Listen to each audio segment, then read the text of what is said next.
Hi, I'm here to tell you this time about the harrying of the North. And in this particular incident, it happened here. Perhaps right here. Maybe some people lived where this school is built and they suffered as a result of the harrying of the North. What caused it? Well, William had to deal with two major rebellions in the North, and the second one in particular must have been a massive worry for William. He had to face Edgar the Atheling, so there was some sort of English leader there. There was even the potential that Scotland might have come and joined in. They didn't, but Malcolm had supported Edgar the Atheling before.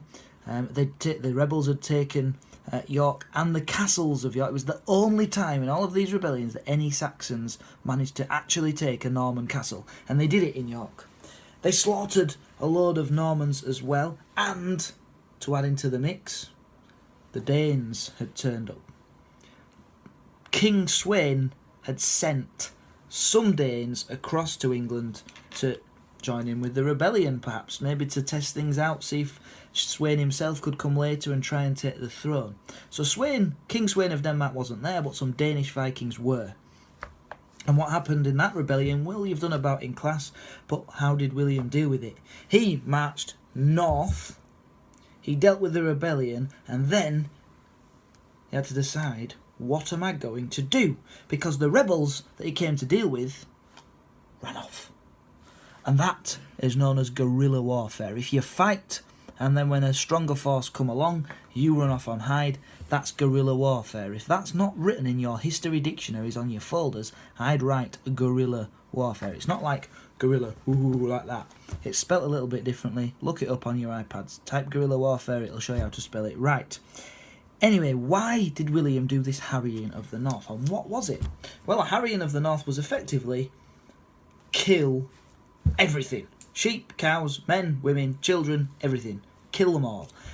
Destroy the crops, burn them or take them. Even put salt in the ground, which would make it impossible for things in the future to grow.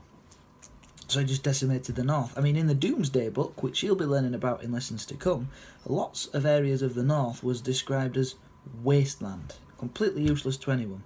Why did he do it? Well, his men had been slaughtered, so it was kind of a punishment. The Norman rebels had failed to meet him in open battle. They kept running off. They kept using this guerrilla warfare. As soon as William turns up, they went off to hide. So he had to defeat them somehow. Perhaps William didn't realise just how different the North was to the South. And he maybe felt, I can't deal with this. I've just got to take that problem out of the picture. It was also possible that the things happening in the North were triggering other rebellions going off in the other parts of the country. Maybe these rebellions in the North are what led Hereward the Wake to go, I might try something here.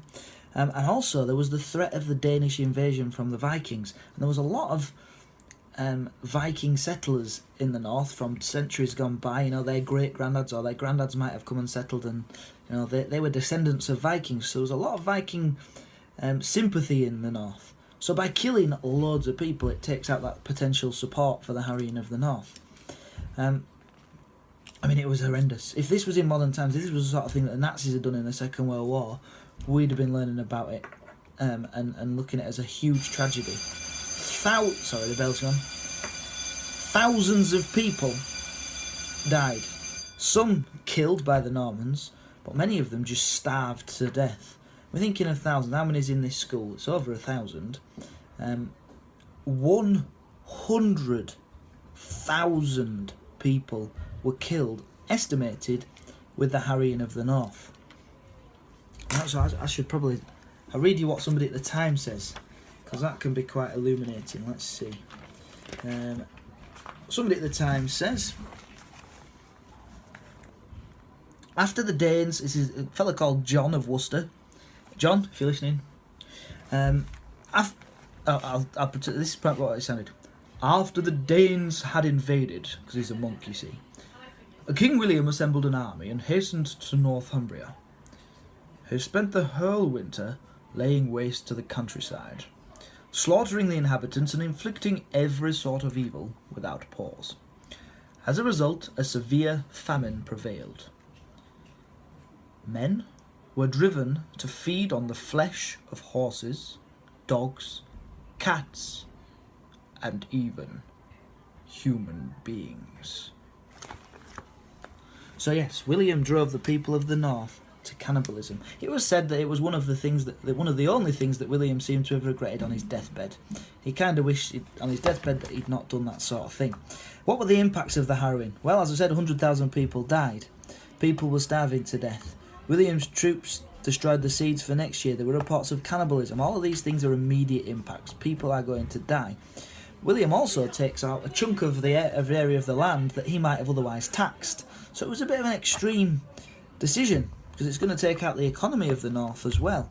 What are the longer term impacts? Well, 60% of Yorkshire, right here, was classed as wasteland and without livestock, so they'd kill all the animals in Yorkshire.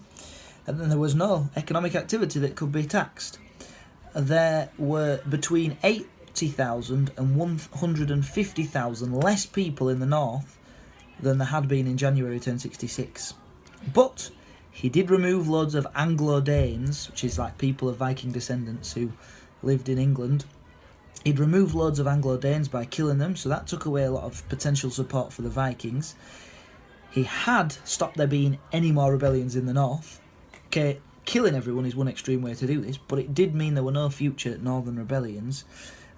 But even people who'd supported William in the past, like the Pope, really criticised this. You know, how could the man who's supposed to represent God on earth not have criticised hundreds of thousands of people being killed or left to starve to death? So William, a result of this, had to devote a lot of money to the church and a lot of time to the church for the rest of his reign to kind of show how sorry he was. Because, remember, people at the time wholeheartedly believed in heaven and hell. So William must have gone, oh God, I might be going to hell. I'd better do something about this. So that must have been a bit of a pain for him. So a lot of impacts there. But yeah, you have to think, how similar different is this to how William dealt with Hereward the Wake? There we go.